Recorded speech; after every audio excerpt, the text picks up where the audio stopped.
You ever talk to somebody and feel like this person has such a rich inner life? Yeah. That's what I get from her. Suzette Sarju, she is a regional controller. She was controller at one of our stores in Atlanta area, and she just had the knowledge base, but more than just the knowledge, she had the the interpersonal skill and savvy. Yeah, she knows how to connect with people. Yes. And so you could probably catch that as she sat here with us. She just did such a good job of connecting. Yes. She wasn't awkward. No, not at all. Very very slick. Like, she walked in and we just started talking immediately. It was so easy. Yeah. Yeah. She's really great. Like I said, one of the people I really, really enjoy in this company. I just enjoy having conversations with her, talking to her, and just getting encouragement from her. I hope I give her the same encouragement that she gives to me, but she's just great. I hope you guys enjoy this episode. Take a look.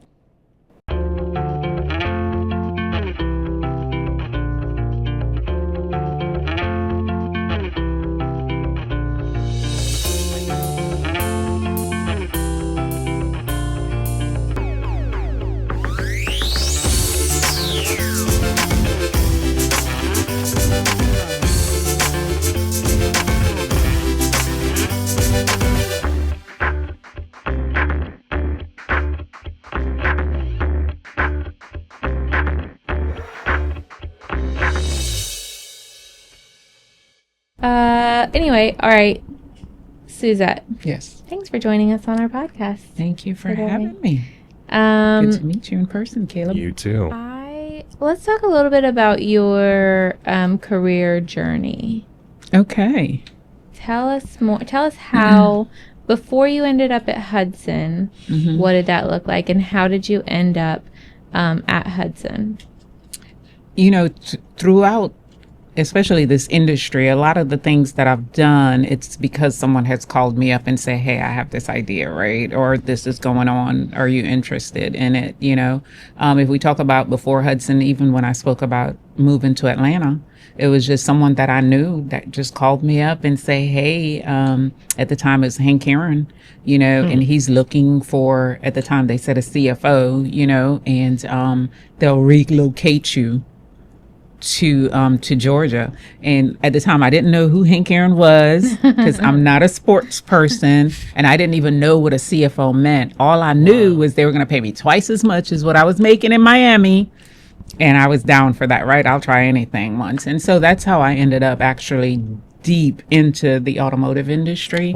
And you know, what were you doing before that call? I started working for a company. I worked for AutoNation. That's how I started, but I got out of it because my degree's in accounting, and so I just wanted to do something else. And I started working for this startup that they were stretching, you know, Escalades and things like that, this limo company. And it was a startup, and I was intrigued. But again, you know, when they called about the whole money situation, I'm like, I'm in, count me in type of situation.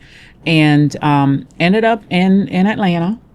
Worked for Hank Aaron while he had his dealerships for 2 years. And really and truly, it was just like a group controller type position, senior controller type position. And I just loved it. I mean, I love the business. I feel that, you know, 20 plus years in, that, you know, I could do it in my sleep. You know what I mean? Sure. I can, yeah. The numbers, right? Yeah. You can do the numbers in your sleep, but you know what you can't? And I'm so high energy, you know what I mean? I'm not bored, right? Like, you know, from day to day, I don't know what to expect. I don't know. It's not mundane. You know what I mean? And so that's what I love about it. And the same thing with coming to Hudson, you know, it was the same thing. The company that I worked for, the dealership I worked for, got sold out to Asbury. And I really was not necessarily looking for a job at that time, but my resume was on Indeed. Oh. Yes, and Craig called. So reached out. And I just, and I just said, okay, let me just open my mind and, you know, to this opportunity. And I did, and yeah, man. And I've been rocking since. 2 years in. I think it was a year in, I said to you, hey, I think I want to go back to corporate. And then a year later, I was back. So it's really just being in the right place at the right time, and always been someone that just always approaches me. Yeah. Yeah. What's been the most interesting job that you've had? The most interesting job, is working for the federal government on a federal government contract. I worked at a jail. Okay. Yes, I worked at a jail in Atlanta because when Hank Aaron sold his dealerships, I was again looking to get out of the car business. Again, I'm always looking to get out the car business. Try to and get you out, always just put pulls you back in. Yes, and I went to work for a facility, a jail in Georgia. And I mean, yeah, you get up every day. I didn't think I was going to last. I only lasted 6 months, actually, you know. And again, it was someone that called me again saying, I'm buying and selling dealerships. I'm going to do this thing. You know what I mean? I would like you to come and work for me. You know, I know you're tired of working at this jail. And I was, because I was tired of going through metal detectors in the morning. I couldn't wear open-toe shoes. Man, listen, I couldn't put on perfume because you don't want to attract the inmates, you know, all those crazy things. And I was just like, what in God's name did I get myself into? This life, I'm not about this life. There? So I was the business manager. Okay. So again, accounting. So responsible for all things except for security. We're talking like commissary You know, and like. listen, buddy, yes. And it was a federal detention center. Wow. So there was monies there. And the other thing too, of course, so you're responsible for their books and their finances and all of that. But yeah, if they had an issue financially, you had to go down there, and it was pretty steep. So I lasted 6 months because, like I said, he called and he was just like, "Hey, would you?" And I was like, "God, freedom, yes." I could wear perfumes again. I could wear open-toe shoes. Yeah. Yeah. What was your most interesting job? Yeah. My most interesting job was probably corn detasseling.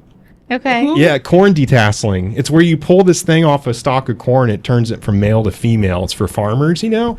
But like, I was out there doing it with a bunch of juvenile delinquents when I was 13. It was my first job, and these kids would. Like, I remember one time we got pulled over by the sheriff because the corn detasseling bus, they were throwing rolls of toilet paper out at people behind us. Like, it was crazy. I can't believe my parents let us do this. At 13? At 13. And I was a small 13. I was not a big 13. These are kids that can shave. And one kid put a roguing hook up through his foot when we were out there. Like, it was like mayhem. It was pandemonium. But you talk about people watching. Were there any adults? There was 2 adults, and there was like 40 kids. And eventually, they let me drive a tractor. Me. At 13. Yeah. And it was crazy because there was like 8 kids on a tractor, you know, because they're in these bins pulling corn and like. So it was interesting because it taught me a lot about money when I was a kid. My parents made me save a portion of it, you know, and you get your paycheck in the mail and you'd be all excited. And I was like, I'd never seen a paycheck before. So I'm like, who's FICA and why are they getting all my money? You know, and but I got acclimated to everything, and working on a farm is good experience. You know, like got your hands cut and you just have to deal with it. It was good for me. Trust you on that one, Caleb. Yeah. But this commissary stuff, that jail is fascinating to me. It was fascinating. I wouldn't go, but yeah, it was an experience. I would be scared. Yeah, honestly. I'd be a little wigged too. Scared. You know, I started working there prior to them opening the facility, so I was responsible for ordering, you know, the supplies and things of that nature. And I mean, and it was learning, like office, right? So I ordered scissors, for example, and then by the time security got there, they were like, "No, we don't have scissors in the jail." You know what I mean? That kind of stuff. So it was a learning experience for sure. You know. No shoelaces or like any of those. But being locked up behind, because you're literally locked behind doors. You know, once you walk in, that's I would. You know, so that was my thing. So when I got that call and it was like, "Hey, we're gonna buy and sell dealerships," I'm like, I don't know what that looked like, but again, he offered me so much money. Like, what is the motivator here, right? It was just like, "How much are you paying me again?" And he told me, and I was like, "I'm in." Are you motivated by money? What are you most motivated by? That's a great question. You know, what am I motivated? They say money is the root of all evil, but no, it's the love of money is the root of all evil. Okay, Word. But yes, but I'm motivated just by, you know, just by people. I'll say that. And what do I mean by that? I mean, I'm sitting here with y'all and the energy, you know what I mean? Even when we walked in the room, you know what I mean? Yeah. I felt like I could conquer this because I wasn't sure what I was coming into. Yeah. But just by your attitude, it was just like, okay, you could do this or whatever it is, just go boldly into it. So that motivates me a lot. That's cool. My family, my kids, you know, just being able to, we were talking the other night and they talk about, okay, idiosyncrasies, a lot of things I don't eat and things of that nature. And I said, well, I never had that growing up. I never had pizza growing up. We just couldn't afford it. You know what I mean? So I never had pizza. And as I got older, I just don't like how it looks. So I won't eat pizza. Or growing up, we had macaroni and we had cheese, but we never had macaroni and cheese. So I don't eat macaroni and cheese. Literally earlier, you were like, I will try anything, like activity wise, but food wise, she is so. Yes. Like, on lockdown. she's like, Chicken and fish. Chick-fil-A. That's it. Yeah, chicken and fish. Chicken and fish. You know, that's it. But to be able to look at my kids and to be able to, you know, to be able to afford them some of the things that I couldn't indulge in or had when I was growing up, you know, that motivates me to get up every day and to make sure, you know, that I'm doing for them, you know, so they can have a good start or a better start than I had in life. I've seen you accomplish a good many things, though. There have been certainly like we've definitely had lots of and these aren't necessarily material things, but they're like growth opportunities, relationship opportunities, and you know, we'll have conversations about it. And it's like sometimes you have conversations with people and the conversations are like, I've done everything. I've done all those things, or I've done it. Yeah. And the conversations that I get to have with you are more of like, okay, I think here's the thing that I need to do. I'm going to do this. I'm going to try to do this. And then you do it and you end up seeing success with the thing that you're trying to. If you call me tomorrow and said, hey, I want you to try this. Right? I'm like, I'm in. Like, unless it's pizza. Well, unless it's food. Unless it's food. You know? They were talking about it because it's like catfish last night. No, I don't want catfish. Why? There's cat in the name and it has whiskers. I'm not eating it. I'm not touching it. So, yes. None of that. But yes. But if you were to call me tomorrow and say, hey, I have this opportunity, you know what I mean? I want you to try this, then most definitely. Right? Even when you said, Suzette, okay, where are you going to be there? I'm like, okay, cool. I don't know what we're doing or what we're talking about, but I'll be there. Are you always that way, or is that something you had to cultivate? You know what? I think as I got older, you know, it's even like we were talking about with the CDA session the Controller Dealer Academy that I was a part of this week, you know, and how a lot of them were saying they were introverts. And I believe that I was because I shared with her that I went to an elementary school that was all girls, Catholic. I went to a high school that was all girls, and I went to a junior college that was all girls, right? So I felt like my socialization skills was repressed as far as with the male population at some point, you know, but I think as I got older, I just got bolder and I just got, you know what I mean? Yeah, like I do. Loosened up a little bit and not take everything so, you know what I mean? Not so personally and seriously. Yeah. Another thing I shared with them is like, I graduated from high school like at 17, you know what I mean? I went to college on a full tuition scholarship. Cool. I thought I was just so smart. And then I got this job, you know, and realized that I was not as smart as I thought I was, you know, and I also learned that people make mistakes as I got older, you know, and I think I just embraced that a little bit more also. Like, that's really cool. Yeah. So no, I haven't always been this way, but growth and maturity have gotten me here. Do you guys think people can go from being an introvert to being an extrovert? Absolutely. I'm a living witness. You do? Yeah. Are you an extrovert, or have you learned just how to how to extend yourself? Put on that, expose yourself to people in a different way. Because for me, like when I have to like be in rooms and I have to be like on, it's very exhausting after that. But nobody in here, and most people that know me wouldn't call me an introvert, right? Nobody like sees me as an introvert, but it's hard for me to like go out and like be on, and then when I'm done with that, like there's a cutoff. Like you guys will see me. Like I was the first one that left yesterday. Right? I'm like, okay, my 2 hours is up. Let me get out of here, and then I go and be. Well, we talked about it this week about me meeting people, right? Yeah. And people say, "Oh, you meet people on the plane." Well, when I get on this plane today, right? I had this guy one day. You talk about meeting people on the plane, and he's sitting there. I'm sitting here, and they said, "Okay, yes, you got to meet people. You meet people on the plane." And he starts talking, and I said, I hope he doesn't plan to talk to me the whole flight because, I'm just, so you're right. That was my cutoff. It was like all week. I was, man. And I'm like, I'm putting my earplugs in. I'm going to sleep. I'm taking a nap. Or another thing, at the bar, at the hotel, again, people say, talk to the bartender. Okay, I go down there. And he starts, where are you from? And I'm like, oh my God, can I get my food already? Like, I've had a long day. Did you do it? Did you sit at the bar? Man, no. I just wanted my food to go at that point because, again, it was a long day. And I just, but I do believe I'm an extrovert. But at some point in time, I just need to step back and.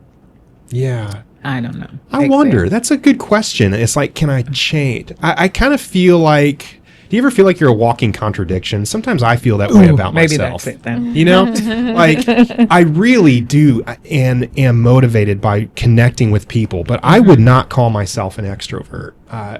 I think I really need my time alone, but there is where I get my dopamine hit is like when you're talking to somebody and you hit that moment where it's like, oh, you too? Like I thought I was the only one, It's like, that's just pure, for me, that's just pure joy. Connection. It's connection, it's electric. It's like alive with its beauty, For sure. But like, the ability to change, I can really resonate with what you're saying in terms of like, being on and you feel that draw of energy, and then sometimes there's nothing left, She makes it look like really easy. And I think that maybe that's why people assume you're an extrovert. Like she can like jump from phone call to phone call about different topics and speak to it with specificity, and she's all there. And it's like, not everybody can do that. That's an amazing thing, and I think maybe it's like you make it look easy. People assume it comes naturally and not something that you had to, I don't know, I guess work at. Yeah, for sure. Yeah. And then, sometimes where I think me and, possibly others can fall short is like I extend all of this energy at work too, to have that perception. I mean, it's not necessarily to have the perception it's partly because like it's my job. But certainly when I'm being sociable, it is more of a like, I don't want to be. I also see that kind of as part of my job because part of my job is relationships. I've got to talk to these people, build relationships, understand, like the things that they need. And so then when I get home at night, sometimes I feel like, oh, my husband is getting, less of me, right? The leftovers. And so I have to really think about, okay, like how do I make sure that that's not the thing that happens? I think you and I might have talked about that before, too. Like how do we make sure that, the people that we love, because of course my husband is going to come before my job always. How do I make sure that he's not getting the leftover pieces of me? But that's hard. Like that's a really hard thing, Like I've got a 5-year-old son, and he wants his playtime with dad, and it's like he's gonna get it. But like, if I'm not intentional about leaving something leaving something for him that's earmarked, we only have so much energy to put out, and if it's like earmarking energy for him, and it's a hard thing. Yeah. How many kids do you have? 2. So, how old were they? They are now 20 and 22. So when you were growing up, they were 2 years apart, and that's a big draw. Even in this business, right, especially us as controllers, right, the first week of the month, it's always crazy. But, and I saw this on Super Nanny one time and practiced it. To this day, I still do. And it's just when I go home at night, my kids would always know, give me 5 minutes. We say 5 minutes. Sometimes it's obviously more than 5 minutes, but it's just allow me to get in the room, you know what I mean? Wash my face, brush my teeth, maybe take a shower, you know, just to decompress. And once I've done that, then I felt that I could show up more so for them. Yeah. Even tonight when I go home, my son's there, the dog's there, whatever, you know, and I know my son he'll bring my bags in and he'll leave me alone. Yeah. He'll give me a good half an hour before he'll come and say, how was your week? Or I need this. It's usually I need this, but he knows I'll be in a better frame of mind to adhere to his want, because it won't be a need, you know, once I have, you know, I've gotten that time to decompress, you know what I mean? So did it For then sure. and still do it now. Yeah. Yeah.